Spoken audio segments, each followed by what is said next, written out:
Hello भाई लोग, कैसे हो आप लोग। होप सो आप सब बहुत बढ़िया होंगे। आज हम लोग पढ़ने जा रहे हैं।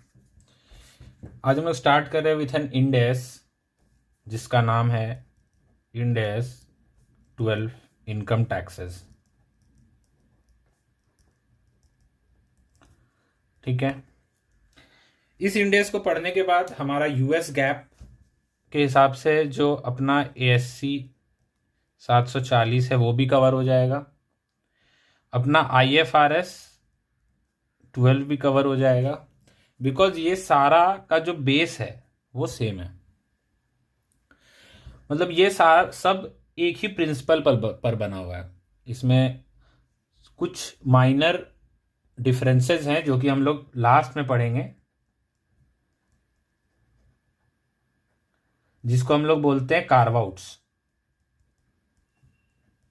ठीक है, इसको हम लोग देखेंगे लास्ट में क्या होता है। पहले हम लोग स्टार्ट करते हैं एकदम बेसिक कॉन्सेप्ट से, एकदम बेस से कि भाई इस क्यों वाई इनकम टैक्स का इंडेक्स बनाने का जरूरत क्या पड़ा, वाई। जब भी हमारा वाई क्लियर होता है तो क्या है कि ओवरऑल हम लोग असेस कर पाते हैं किसी भी कॉन्सेप्ट को बहुत अच्छे तरीके से। तो अपना वाई क्लियर होना चाहिए हर एक इंडेक्स का, या किसी भी कॉन्सेप्ट जो हम लोग पढ़ रहे हैं उसका। तो हम लोग एक एग्जाम्पल लेते हैं जिससे पहले समझ आएगा कि क्यों इनकम टैक्सेस का इंडेक्स लाने का जरूरत पड़ा। ठीक है। और इस इनकम टैक्सेस में आप सब ने जो भी फाइनेंस से रिलेटेड हैं, किसी भी कंपनी का बैलेंस शीट देखते होगे तो उसमें एक आइटम दिखता होगा, डेफर्ड टैक्स एसेट्स, या एसेट साइड में, या फिर डेफर्ड टैक्स लाइबिलिटी। ये आइटम आपको दिखता होगा, करेक्ट। तो ये इंडेक्स पढ़ने के बाद अपना क्या है कि ये पूरा क्लियर हो जाएगा कि ये इसका कॉन्सेप्ट क्या है, ये कैलकुलेट कैसे होता है। अभी जो इनिशियली हम लोग पढ़ेंगे, एक तो हम लोग बहुत लेमैन लैंग्वेज में पढ़ेंगे, मतलब एकदम आम आदमी की भाषा में पढ़ने वाले हैं। ठीक है, एकदम रॉ लैंग्वेज होने वाला है, कोई भी लेमैन भी इसको समझ सकता है। ठीक है, चलिए स्टार्ट करते हैं। सबसे पहले एक स्मॉल कॉन्सेप्ट समझना पड़ेगा कि कंपनीज जो होती है वो अपना बुक्स किस हिसाब से बनाती है, कंपनीज एक्ट के हिसाब से, करेक्ट। मतलब कोई भी कंपनी जो होती है, प्राइवेट लिमिटेड कंपनी, ठीक है, या फिर यूएस में आप पकड़ लो इनकॉर्पोरेशन या एलएलपीज, वो अपना जो बुक्स बनाती है वो इंडिया में जैसे कंपनीज एक्ट के हिसाब से बनता है बुक्स। ठीक है, तो इसमें जो कैलकुलेशन, ये एग्जाम्पल हम लोग क्रिएट कर रहे हैं, ठीक है, इसमें जो अपना डेप्रिसिएशन का जो प्रिंसिपल्स दिया रहता है वो डिफरेंट होता है as compare to income tax act. ठीक है, फॉर एग्जाम्पल, मतलब दोनों के रेट्स में डिफरेंस होता है। ठीक है, फॉर एग्जाम्पल डेप्रिसिएशन किसी एक आइटम के केस में हम लोग एग्जाम्पल में लेके चलते हैं, चलिए, प्लांट एंड मशीनरी। ओके, तो प्लांट एंड मशीनरी के केस में क्या होता है कि कंपनीज एक्ट जो बोलती है वो बोलती है कि भाई अपने WDV मेथड फॉलो करेंगे, ठीक है, रिटर्न डाउन वैल्यू मेथड, और अपना रेट ऑफ डेप्रिसिएशन उसमें 18.1% आता है, तो हम लोग 18% लेके चलते हैं। ठीक है, for the benefit of good calculation, मतलब इजी कैलकुलेशन के लिए। अब क्या है कि इनकम टैक्स एक्ट के हिसाब से same depreciation, same plant and machinery का रेट ऑफ डेप्रिसिएशन इज 15%। ठीक है, ये बेसिक कॉन्सेप्ट है। यहां से स्टार्ट होता है क्यों अपने को इनकम टैक्स का इंडेक्स का जरूरत पड़ा।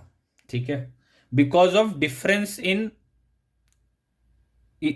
Depreciation rate in two different acts. ठीक है, बिकॉज आपको पता होगा कि कंपनीज एक्ट, अब आते हैं दो कॉन्सेप्ट पे। पहले आप ये समझ लीजिए कि अकाउंटिंग प्रॉफिट क्या होता है, ओके, और टैक्सेशन प्रॉफिट क्या होता है। ठीक है, अकाउंटिंग प्रॉफिट कौन कैलकुलेट करता है, अकाउंटेंट कैलकुलेट करता है। कैसे कैलकुलेट करता है, साल भर का एंट्री पास करता है और उसके बाद नेट में प्रॉफिट निकलता है, उस पर इनकम टैक्स रेट लगाता है, वो होता है टैक्सेबल अकाउंटिंग प्रॉफिट। ठीक है, टैक्सेबल प्रॉफिट या टैक्सेशन प्रॉफिट क्या होता है, this is calculated as per calculated as per income tax act. ठीक है, ये कॉन्सेप्ट आपको अब क्लियर हो गया होगा। अकाउंटिंग प्रॉफिट जो होता है वो कंपनी खुद कैलकुलेट करता है, और टैक्सेशन प्रॉफिट जो होता है इसका कुछ सेट ऑफ रूल्स है जो आईटीआर बनाने के टाइम, ठीक है, अपने कंपनीज जो है वो किसी कंसल्टेंट को हायर करती है जो टैक्स प्रॉफिट कैलकुलेट करके निकाल के देता है। ठीक है, आप अब आगे एक एग्जांपल में देखोगे कि ये दोनों में डिफरेंस होता है।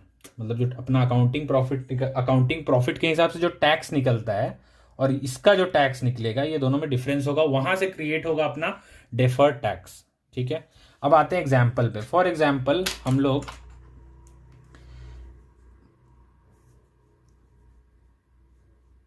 आप समझ लो कि, ठीक है, ये है कंपनीज एक्ट, ये है इनकम टैक्स एक्ट। ठीक है, आप समझ लो कि हमने फर्स्ट डे ऑफ जनवरी को, ठीक है, हमने अपने कैलेंडर ईयर लेके चल रहे हैं, तो फर्स्ट डे ऑफ जनवरी को अपने कोई प्लांट एंड मशीनरी अक्वायर किए हैं। ठीक है, फर्स्ट डे लेके चल रहे हैं, उस दिन अक्वायर किए हैं फॉर एग्जांपल 1 लाख का। ठीक है, तो इनकम टैक्स हो या कंपनीज एक्ट हो, दोनों में कॉस्ट लेके चल रहे हैं, तो ये हो गया प्लांट एंड मशीनरी का कॉस्ट। ठीक है, अब इसमें से मान लो ईयर एंड आ गया अपना। ईयर एंड पे क्या है कि डेप्रिसिएशन कैलकुलेट हो रहा है। ठीक है, तो इनकम टैक्स वाला बोलता है मेरा रेट चलेगा 15,000 रुपये, लगाओ 15%। ठीक है, और कंपनीज एक्ट बोलता है भाई WDV मेथड लेंगे। ठीक है, ठीक है, WDV SLM चॉइस होता है, आपको अपने फाइनेंशियल्स में डिस्क्लोज करना पड़ता है आप कौन सा मेथड लेके चल रहे हो। तो वो WDV मान लीजिए लेके चल रहा है कंपनी, जनरली जो कि लेके चलता है, तो उसके हिसाब से बोल रहा है 18% रेट लगेगा, 18,000 रुपये लगेगा डिप्रिसिएशन। ठीक है भाई, अब अकाउंटेंट और कंसल्टेंट में लड़ाई हो रहा है। अब क्या है कि इस हिसाब से अगर आप कैलकुलेट करो तो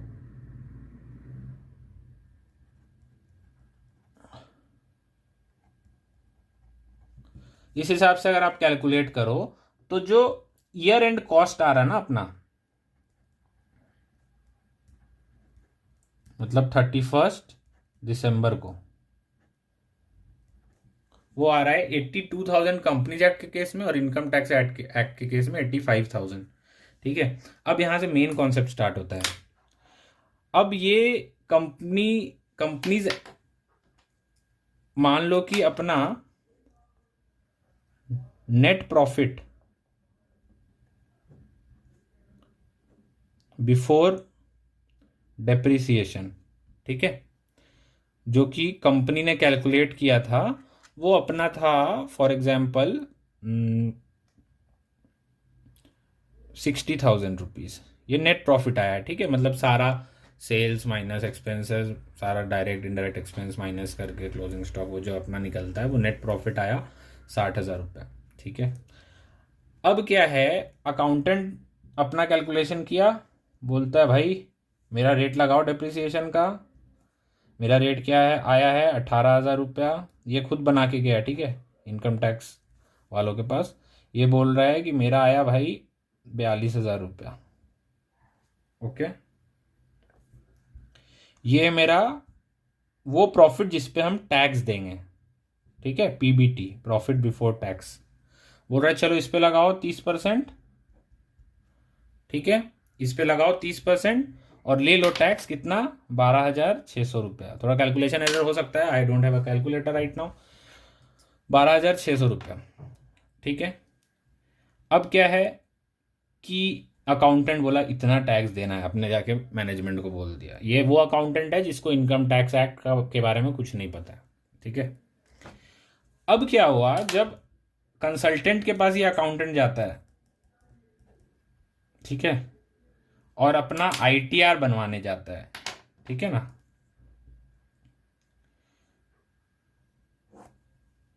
ठीक है, तो कंसल्टेंट क्या बोलता है भाई, सबसे पहले तो अपना डेप्रिसिएशन को ऐड बैक करो। तुम्हारा डेप्रिसिएशन का रेट चलेगा ही नहीं। क्यों?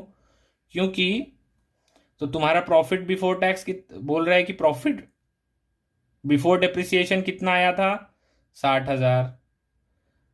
प्रॉफिट बिफोर टैक्स तुम कितना निकाले हो? 42,000। तो भाई सबसे पहले उस डेप्रिसिएशन को ऐड बैक करो, ये वाले को जो तुम माइनस किए हो। ये तो अलाउ ही नहीं होगा। तो इनकम टैक्स में जो भी चीज़ अलाउ नहीं होता है ना दोस्तों, उसको ऐड बैक कर देते हैं। तो अब क्या है कि 60,000 रुपया वापस बोला कि भाई डेप्रिसिएशन को ऐड बैक करो। वो डेप्रिसिएशन कंपनीज एक्ट वाला नहीं चलेगा, यहाँ हम है कंसल्टेंट, ठीक है। और इनकम टैक्स एक्ट के हिसाब से डेप्रिसिएशन लगेगा। तो इनकम टैक्स एक्ट के हिसाब से कितना डेप्रिसिएशन था अपना? 15,000 रुपया, ठीक है।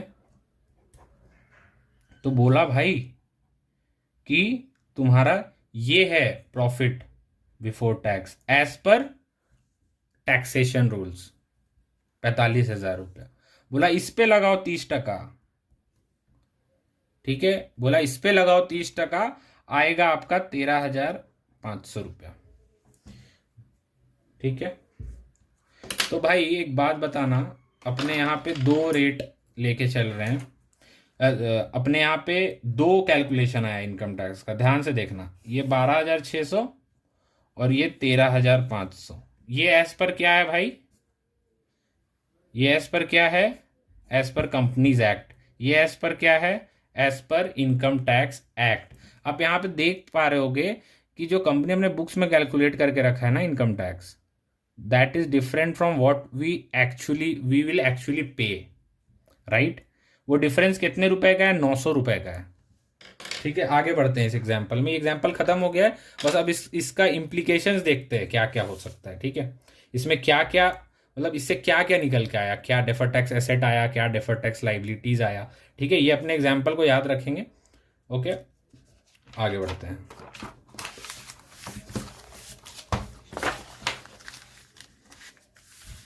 ठीक है। अब भाई यहाँ पे अपना जो क्या आया, क्या क्या आया था यहाँ पे अपना, यहाँ पे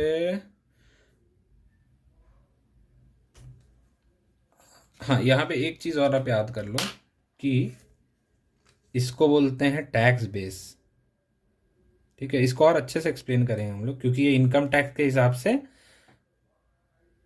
एसेट्स का बेस निकला है, क्लोजिंग कॉस्ट, ठीक है, कैरिंग अमाउंट जिसको बोलते हैं।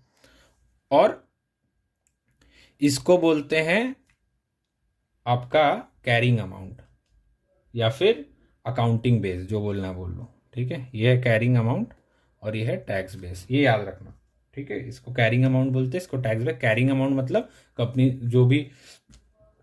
जो भी कंपनी का लॉ है उस हिसाब से जो ईयर एंड कॉस्ट है उसको कैरिंग अमाउंट बोलते हैं। इनकम टैक्स के हिसाब से जो है उसको टैक्स बेस बोलते हैं, ठीक है। अब यहाँ से अपने निकालते हैं कि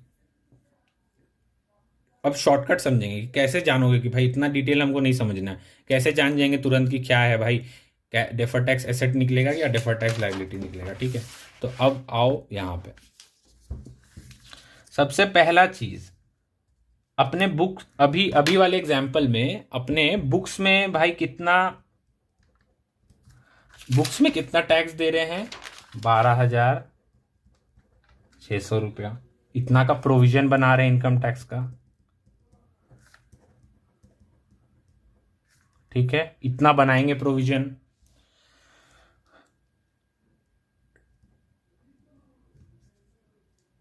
इनकम टैक्स एक्ट के हिसाब से कितना टैक्स दे रहे हैं? 13,500 रुपया। अच्छा एक बात बताओ भाई, अकाउंटेंट का रूल चलेगा कि इनकम टैक्स का? इनकम टैक्स का। क्यों? क्योंकि तुम इनकम टैक्स पेमेंट करने जा रहे हो भाई, तो इनकम टैक्स वाला अपना रूल बना के रखा है। तो तुमको पेमेंट कितना किसके कैलकुलेशन के हिसाब से करना पड़ेगा, तुम्हारे या इनकम टैक्स एक्ट के हिसाब से? तो वो है इनकम टैक्स एक्ट, ठीक है। तो अब यहां पे बात आता है कि भाई अपने तो ज्यादा टैक्स दे रहे हैं इस रूल के हिसाब से, अपने तो 900 रुपये ज्यादा टैक्स दे रहे हैं, करेक्ट। क्योंकि मेरे को टैक्स कितना देना चाहिए था? 12,600। दे कितना रहे हैं 13,500, क्यों? Just because of income tax laws, correct. एक चीज, एक और बहुत इंपॉर्टेंट चीज, ये जो डिफरेंस है ना टैक्स में एंड इवन कैरिंग अमाउंट में, कैरिंग अमाउंट कितना था? कैरिंग अमाउंट था अपना 82,000 और टैक्स बेस कितना था? ये सब वर्ड्स इंपॉर्टेंट है, ठीक है, धीरे धीरे इसको और एक्सप्लोर करेंगे। एकदम लेमैन चल रहे हैं, एकदम बेसिक। 85,000, ठीक है, कैरिंग अमाउंट। अच्छा एक बताओ, ये दोनों में ज़्यादा कौन है? Which is greater? Tax base यहाँ पे ज़्यादा है, ठीक है। तो एक फॉर्मूला याद कराते हैं, याद रखना, ये इजी होगा to identify. When the carrying amount is greater than tax base, then we recognize a deferred tax liability, and when the tax base is greater than carrying amount, we recognize a deferred tax assets। इसको explain करेंगे। deferred मतलब क्यों deferred का मतलब क्या हुआ भाई, ठीक है, इसको एक्सप्लेन करेंगे अभी हम लोग। अब क्या है कि तो यहाँ पे क्या ज़्यादा था भाई? यहाँ पे कैरिंग अमाउंट कम है, टैक्स बेस ज़्यादा है, करेक्ट। तो यहाँ पे एक डेफर्ड टैक्स एसेट्स क्रिएट होगा, कितना रुपए का? 900 रुपए का, ठीक है। अब बहुत शांति से समझते हैं इस चीज को पानी पीने के बाद, ठीक है। एक और इंपॉर्टेंट वर्ड, ये जो डिफरेंस देख रहे हो इसको बोलते हैं टेम्पररी डिफरेंस। टेम्पररी डिफरेंस क्यों? बिकॉज तुम किसी भी एक्ट के हिसाब से कैलकुलेशन करो, at the end the value is going to decrease decrease decrease decrease and will be, WDV के हिसाब से नील तो नहीं होगा, बट ऑलमोस्ट दोनों का जो कॉस्ट होगा धीरे धीरे धीरे करके सेम बेस पे आ जाएगा, मतलब लगभग सेम, मतलब नेग्लिजिबल पे आ जाएगा। तो इसीलिए ये टेम्पररी डिफरेंस है। मतलब ये जो अपने 900 रुपये एक्स्ट्रा पे किए, अगले साल थोड़ा और कम, ये डिफरेंस 900 से 810 हो जाएगा, फिर ऐसे डिफरेंस कम होते चला जाएगा, ठीक है। तो इसको बोलते हैं टेम्पररी डिफरेंस। अब देखो, ये बहुत इंपॉर्टेंट एक चार्ट बताते हैं। ये जो टेम्पररी डिफरेंस होता है, ठीक है, ये दो तरीका का होता है। एक होता है भाई टैक्सेबल टेम्पररी डिफरेंस और एक होता है डिडक्टिबल टेम्पररी डिफरेंस, ठीक है। इस केस में क्या आया भाई अपना? इस केस में आया है deductible temporary difference. Why deductible? Because it is an asset. अब देखो इस चीज को और अच्छे से समझते हैं, और अच्छे से डिटेल में, कि भाई ये 900 रुपए का डेफर टैक्स एसेट तो क्या होता है भाई? एसेट का बेसिक एग्जांपल क्या होता है जिससे हमको आगे चल के बेनिफिट मिले? बचपन में पढ़े, ठीक है, एसेट उसको बोलते हैं। तो इस 900 रुपए से बेनिफिट क्या मिलेगा भैया? बेनिफिट ये मिलेगा कि ये तुम्हारा एसेट है, अभी तुम्हारे बुक्स में एसेट क्रिएट हो गया है। एक टाइम आएगा जब ये ना, ये जो एक टाइम आएगा जब तुमको तुम्हारे टैक्स कैलकुलेशंस जो होंगे ना वो कम होंगे और बुक्स कैलकुलेशन ज्यादा होगा।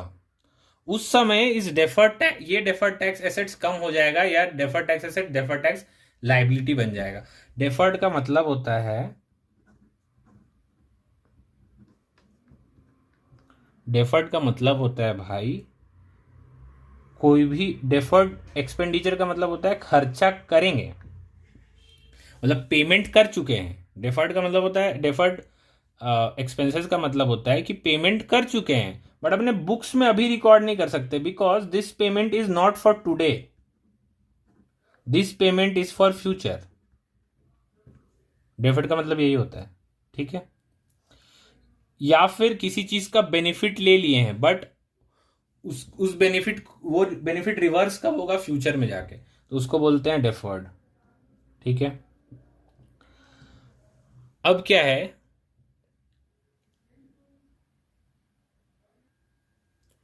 तो क्या है कि अब हम लोग एक बार इसका जर्नल एंट्री समझ लेते हैं, ठीक है।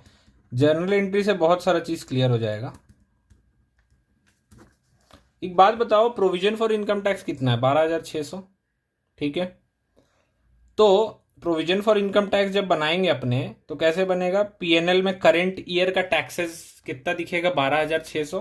तो प्रोविजन हो गया, लाइबिलिटी साइड चला गया, प्रोविजन फॉर इनकम टैक्स कितना का गया भाई, लाइबिलिटी के साइड 12,600 रुपया। ठीक है, उसके बाद यहाँ क्या हो जाएगा, पीएनएल अकाउंट डेबिट कितना, 12,600, मतलब पीएल में हिट कर गया ये करंट। इसको क्या बोलेंगे, करंट ईयर टैक्सेस।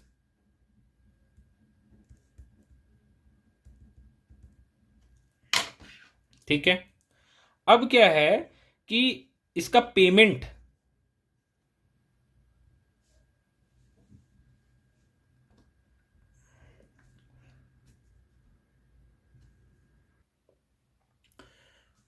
एक स्मॉल मिस्टेक हो गया है, प्रोविजन इसका नहीं बनता है भाई, प्रोविजन इसका बनता है। ठीक है, जो टैक्स कैलकुलेशन के हिसाब से होता है उसका प्रोविजन बनता है। यहाँ एक जब एंट्रीज करने गए तब समझ में आया, यहाँ पे क्या है कि आपको प्रोविजन कितना का बनेगा, 13,500 का। ओके, सॉरी फॉर दिस, 13,500 का प्रोविजन बनेगा, बिकॉज इनकम टैक्स एक्ट के हिसाब से जो कैलकुलेशन होता है अपना प्रोविजन वही बनाना है। पीएनएल में सही हिट किया 12,600, क्योंकि पीएनएल में क्या जाता है, करेंट ईयर टैक्सेस। ठीक है, अब आप देखो दोनों में एक 900 रुपए का डेबिट में डिफरेंस है, this is nothing but deferred tax, क्योंकि डेबिट में भी है, ऐसे भी याद रख सकते हो, तो डेफर्ड टैक्स एसेट। होप यहाँ पे तुम सबको को डेफर्ड टैक्स एसेट्स क्लियर हो गया होगा। अब इस एंट्री से एक चीज समझ सकते हो, ये प्रोविजन कब जाके पेमेंट होगा, नेक्स्ट ईयर। ठीक है, नेक्स्ट ईयर इसका पेमेंट हो जाएगा, मतलब ईयर एंड हो चुका है। Next year I mean to say is accounting year जो क्लोज हुआ उसके बाद वाले ईयर में, असेसमेंट ईयर में इसका पेमेंट होगा। ठीक है, तो ये 900 रुपए का डेफर्ड टैक्स एसेट क्रिएट हो गया। ये कहां पे दिखता है, दिस इज ये नॉन करेंट एसेट्स के अंदर दिखता है। ठीक है, अब क्या है कि अब आगे हम लोग कॉन्सेप्ट पढ़ते हैं, एक और एग्जांपल लेते हैं। ये डेफर्ड टैक्स एसेट्स का एग्जांपल लिए, डेफर्ड टैक्स लायबिलिटी कैसे क्रिएट होगा, सेम सिचुएशन। ठीक है, डेफर्ड टैक्स लायबिलिटी कैसे क्रिएट होगा, सेम सिचुएशन है भाई, बस क्या एक चेंज आएगा कि व्हेन द, यहां पे तुम जब कैलकुलेट करोगे डेप्रिसिएशन है, ये अगर सिचुएशन उल्टा हो जाता, ये सिचुएशन अगर उल्टा हो जाता तो कैरिंग अमाउंट ज्यादा आता। करेक्ट, मान लो इनकम टैक्स में किसी का डेप्रिसिएशन का rate is less and companies act में उसका, सॉरी उल्टा हो गया, व्हेन कंपनीज एक्ट में डेप्रिसिएशन का रेट लेस है और इनकम टैक्स में उसका ज्यादा, जैसे कंप्यूटर्स।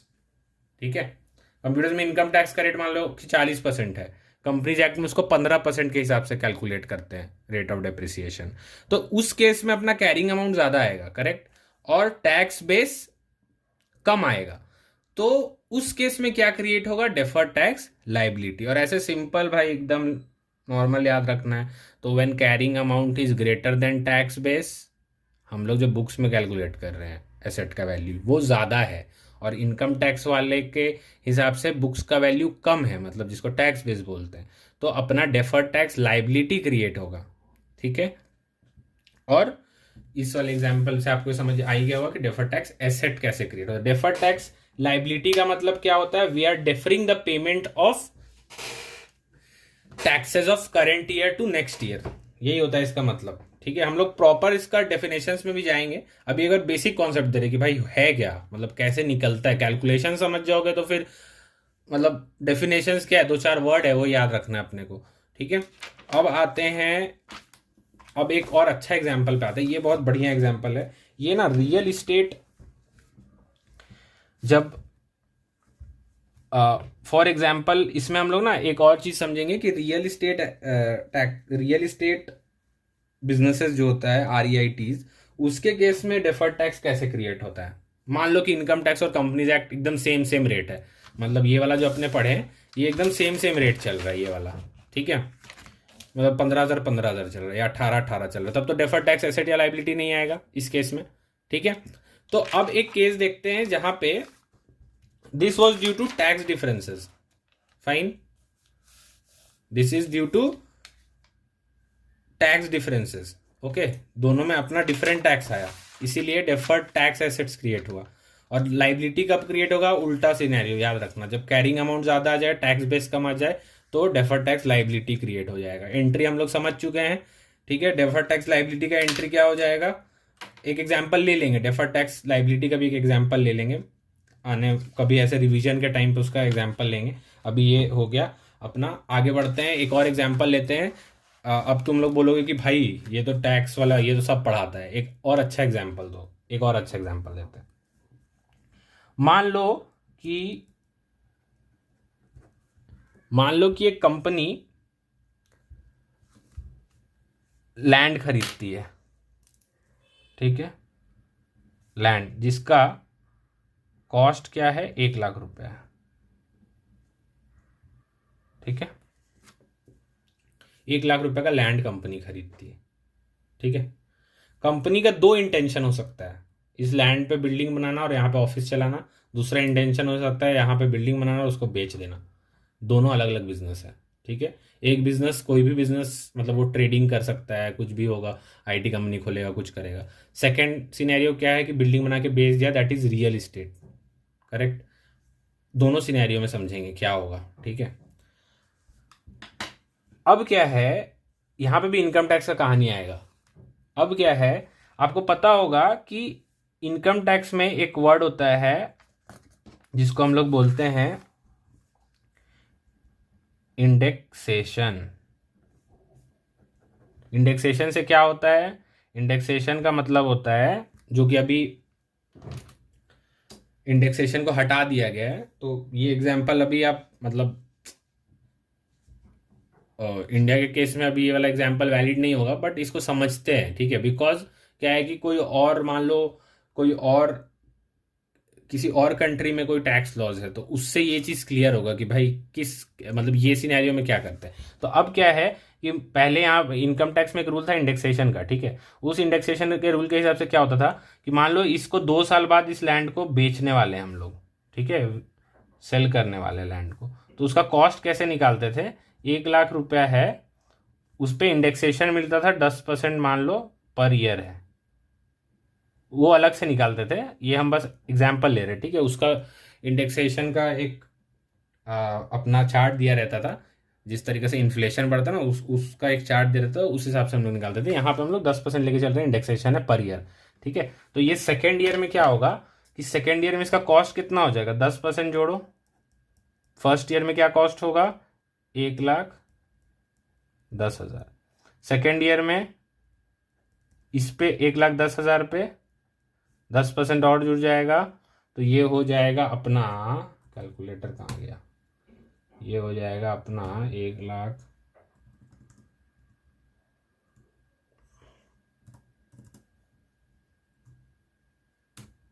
21,000, ठीक है। अब क्या है कि ये क्या आया, सेकेंड ईयर के एंड में कॉस्ट आया, एज पर किसके रूल के हिसाब से आ रहा है, इनकम टैक्स रूल्स। ये इनकम टैक्स रूल बता रहे हैं हम आप लोगों को, ठीक है। कंपनी के बुक्स में कितना दिख रहा है लैंड, 1,00,000 रुपया। आओ अपने पुराने कॉन्सेप्ट पे, कैरिंग अमाउंट क्या है, 1,00,000। कौन से ईयर का बात करें हम लोग, थर्ड ईयर, ठीक है। थर्ड ईयर पे अपने खड़े हैं, जिस दिन बेचने वाले, एकदम थर्ड ईयर के पहले दिन, 1 जनवरी को बोला भाई बेचो, ठीक है, उस दिन बेच रहे हैं। 1,00,000 रुपया बुक्स का वैल्यू है, कैरिंग अमाउंट, ठीक है। टैक्स बेस क्या है अपना, टैक्स का बेस है 1,21,000। अब मान लो एक बायर, आपको पता है रियल इस्टेट का वैल्यू बहुत हाई नेगोशिएबल होता है, तो एक बायर 1,50,000 रुपया दे दिया उसके लिए, इस लैंड के लिए। तो सेल कितना में किया, 1,50,000 रुपये में, ठीक है। अब देखो एक बहुत बढ़िया चीज़ दिखा रहा है, बहुत ही बढ़िया चीज़, ठीक है, ध्यान से देखना। अकाउंटिंग प्रॉफिट कितना हुआ भाई, अकाउंटिंग प्रॉफिट कितना हुआ, 1.5 लाख रुपए में बेचा है, कैश कितना है 1.5 लाख रुपया, उसके बुक्स में कितना दिख रहा है 1 लाख, तो 50,000 का क्या हुआ अकाउंटिंग प्रॉफिट हुआ। ठीक है, टैक्स प्रॉफिट कितना हुआ भाई, टैक्स प्रॉफिट कितना हुआ 1.5 लाख रुपए में बेचा है। सेल वैल्यू दोनों केस में सेम होता है। ठीक है, सेल वैल्यू दोनों केस में सेम है। Cost as per income tax क्या है 1,21,000। वाई, बिकॉज इन्फ्लेशन का बेनिफिट दिया है 2 साल का इनकम टैक्स की भाई। ठीक है, 1 लाख रुपए का कॉस्ट था ना, पर आज तो तुम खरीदने जाओगे वो लैंड तो 1 लाख में नहीं मिलेगा, तो उसका इन्फ्लेशन का अलग रेट चलता है वो लोग का, वो 10-10% के हिसाब से 2 साल का अपना इंडेक्सेशन दिया है। तो ये आ गया अपना, दिस इज 29,000। अब भाई फिर से प्रॉफिट में डिफरेंस आ गया। यही तो कहानी है डेफर्ड टैक्स का ब्रो। डेफर्ड टैक्स का कहानी यही है कि मेरे किसी लॉस के हिसाब से मेरा जो प्रॉफिट है, प्रॉफिट कैलकुलेशन जो हम किए, अकाउंटेंट किया वो, और as per income tax loss जब कैलकुलेट करते हैं तो जो आता है उसमें डिफरेंस होता है। ठीक है, अब क्या है, अब देखो फिर से अपना एकदम बेसिक कॉन्सेप्ट पे आएंगे। यहां पे ये बताओ कि कैरिंग अमाउंट, एकदम बेसिक प्रिंसिपल पे आते हैं। ऐसे ही देखो ऐसे ही निकल जाएगा, मतलब कुछ करने का भी जरूरत नहीं है, सिंपल सा यहाँ देखना है। कैरिंग अमाउंट क्या है 1 लाख, टैक्स बेस क्या है 1,21,000 रुपया। ठीक है, तो क्या ज्यादा है, टैक्स बेस ज्यादा है। ठीक है, कैरिंग अमाउंट इज लेस, तो अगेन यहाँ पे क्या आ जाएगा डेफर्ड टैक्स एसेट्स। ये वाला तो अपना कॉन्सेप्ट क्लियर किए ना कि कैरिंग अमाउंट क्या है is less than tax base, तो कितना आएगा मतलब क्या आ जाएगा डेफर्ड टैक्स DTA, है ना। यहां से तो सिंपल निकल गया कि क्या आने, मतलब बुक्स में किस क्या क्या नाम से दिखाएंगे वो सिंपल पता चल रहा है सिर्फ कैरिंग अमाउंट और टैक्स बेस देख के। अब थोड़ा और डिटेल में चलते हैं इस पे, दोनों पे रेट। अच्छा, अकाउंटिंग के हिसाब से टैक्स क्या आएगा 50,000 पे 30%, 15,000 रुपया। एक्चुअल में टैक्स कैलकुलेशन में टैक्स कितना आएगा as per income tax act 29,000 रुपया एक्चुअल प्रॉफिट है ऑन सेल ऑफ लैंड, तो उसका 30%। ठीक है, उसका 30% अपने को कैलकुलेटर यूज करने का आदत हो चुका है सीए का पढ़ाई पढ़ पढ़ के। ठीक है, और फिर जब सीए बन गए तो वो भी यूज करना बंद कर दिए, तो फिर से यूज करते हैं 87,000। ठीक है, अब एक चीज देख भाई, अपने टैक्स ज्यादा दे रहे हैं कि कम दे रहे हैं। अब देखो एसेट क्यों बोलते हैं वो क्लियर हो जाएगा। टैक्स ज्यादा दे रहे हैं कि कम दे रहे हैं भाई। टैक्स अगर अकाउंटिंग प्रॉफिट के हिसाब से देने जाते तो 15,000 रुपया देना पड़ता, अभी हम लोग दे रहे 8,700 रुपीज ओनली, तो कितना कम टैक्स दे रहे हैं 6,300। 6,300 रुपीज हम लोग कम टैक्स दे रहे हैं, कौन से ईयर में, एट दिस ईयर। ठीक है, तो इसको अपने बोलते हैं डेफर्ड टैक्स एसेट्स। अब एक एक एक एक, एक बहुत बड़ा चीज, बहुत ही बड़ा चीज। अब भाई इसमें एक बहुत इंपॉर्टेंट नोट है। ठीक है, बहुत इंपॉर्टेंट नोट, वो नोट ये कहता है कि इसमें कुछ कंट्रोवर्सीज है। जो अपना ये है कि बहुत लोग बोलते हैं कि लैंड जो, जैसे मान लो इन्फोसिस लैंड खरीदा, ठीक है, बेचने के लिए खरीदता है क्या, नहीं, उसमें भी उसका 100 साल बिल्डिंग बनेगा, 100 साल ऑफिस चलेगा। ठीक है, तो इसीलिए इस कैलकुलेशन को करने मना किया जाता है, because there is no intention to sell that building और रियल एस्टेट प्रॉपर्टी। तो ये ज्यादातर किस केस में काम आएगा, ये कैलकुलेशन आएगा अपने रीट्स के केस में। ठीक है, रियल एस्टेट इन्वेस्टमेंट ट्रस्ट या रियल एस्टेट फंड्स जो होते हैं, जो यूएस में भी है, इंडिया में भी स्टार्ट हो चुका है ये investment trust and real estate trust. तो इसमें जो रियल एस्टेट के बिजनेसेस है ना, उसमें ये वाला कैलकुलेशन काम आएगा। अदर बिजनेस के केस में, मतलब इसका एप्लीकेबिलिटी नहीं है, ये कंट्रोवर्सी है, इसको आप बुक नहीं कर सकते हो डेफर्ड टैक्स एसेट को, क्योंकि आप लैंड बेचने ही वाले नहीं हो अगला 100 साल तक। तो आप सोचो कि 100 साल तक लैंड ही नहीं बेचने वाले और हम डेफर्ड टैक्स एसेट को मतलब कैलकुलेशन उसका किए जा रहे हैं, तो वो गलत है मतलब, ठीक है। अच्छा, यहां पे एक चीज क्या है कि जमीन बेच नहीं रहे हैं भाई, ये चीज याद रखना, ये हम सेल वैल्यू निकाले हैं, ठीक है, बोल दिए होंगे हम बेच रहे हैं, ये सेल्स वैल्यू निकाले हैं कि 1.5 लाख में बिक जाएगा जमीन, क्योंकि हम एस्टिमेट कैलकुलेट कर रहे हैं अपना डेफर्ड टैक्स एसेट्स का, ठीक है। अब क्या है कि आगे बढ़ते हैं, आगे बढ़ते हुए एक 2 मिनट का ब्रेक, उसके बाद आगे बढ़ते हैं। ओके, हो गया 2 मिनट का ब्रेक। अब क्या है भाई कि अब आते हैं अपने इसको समराइज करते हैं एकदम शॉर्ट में, ठीक है, एकदम शॉर्ट में समराइज करते हैं भाई कि सबसे पहले आता है डेफर्ड टैक्स, ठीक है। ये 2 तरीका का होता है, क्या क्या पढ़े हम लोग, एक होता है DTL, एक होता है DTA, correct, deferred tax liability, deferred tax assets. Deferred tax liability क्यों आता है? Because of taxable temporary differences, correct. ये क्यों आता है? इसका 3 रीजंस हो सकता है assets, deferred tax assets create होने का। एक होता है deductible temporary difference,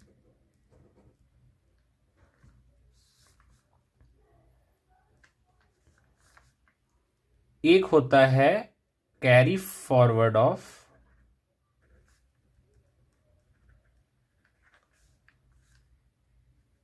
tax losses, और एक होता है carry forward of tax credits, ठीक है।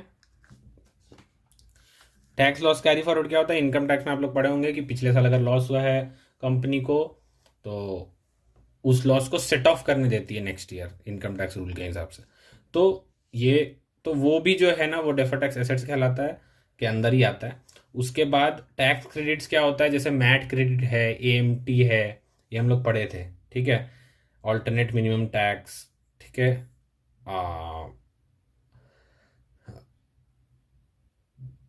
तो ये क्या है कि ये दोनों का अपने को बेनिफिट मिलता है आगे चल के, इसलिए हम लोग एसेट रिकॉग्नाइज करते हैं, ठीक है। और डेफर्ड टैक्स लाइबिलिटी क्या होता है वो आप लोग समझ ही चुके हैं। डेफर्ड टैक्स लाइबिलिटी वो होता है कि अगर हम आज के डेट पे कम टैक्स पेमेंट कर रहे हैं because of temporary differences between the carrying amount of the asset and the tax base of an asset. अभी सिर्फ एसेट का पढ़ रहे भाई, ठीक है। तो carrying amount of the asset and tax base of the asset, तो वो टैक्सेबल टेम्पररी डिफरेंस कहलाता है, और उसके ऊपर जो टैक्स रेट है वो लगाओ तो DTL आ जाएगा, और वही रिकॉग्नाइज होता है। ये हो जाता है नॉन करेंट लायबिलिटी, हो जाता है नॉन करेंट एसेट्स, ठीक है।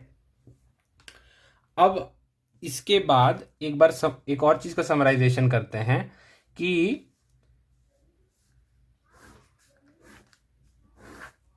समराइजेशन ये होगा कि ये हो गया एसेट्स के अभी तो सारा एसेट्स पढ़ रहे हैं, ठीक है, तो लाइबिलिटी का केस भी समझ लेते हैं। अब क्या है कि अगर carrying amount is greater than tax base, तो क्या बोले हैं, कैरिंग अमाउंट अगर ग्रेटर देन टैक्स बेस है तो क्या क्रिएट होगा? इसको TTD बोलेंगे, ठीक है, टैक्सेबल टेम्पररी डिफरेंस। इसको क्या बोलेंगे? DTD, deductible temporary difference. तो carrying amount is greater than tax base, तो क्या क्रिएट होगा? TTD क्रिएट होगा, और सिंपल सा समझाएं कि ये हो जाएगा डेफर्ड टैक्स लायबिलिटी, ठीक है।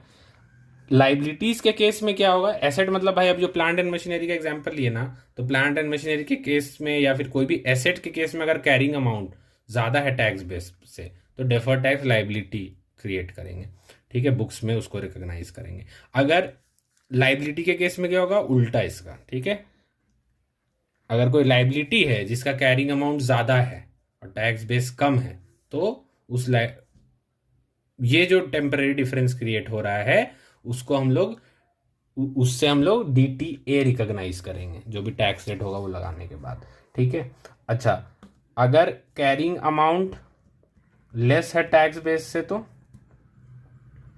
क्या हो जाएगा, तो यहां पे DTA क्रिएट होगा। Why? Because this is deductible temporary difference. तो यहाँ DTA क्रिएट होगा एसेट्स के केस में, और लाइबिलिटी के केस में उसका उल्टा होगा।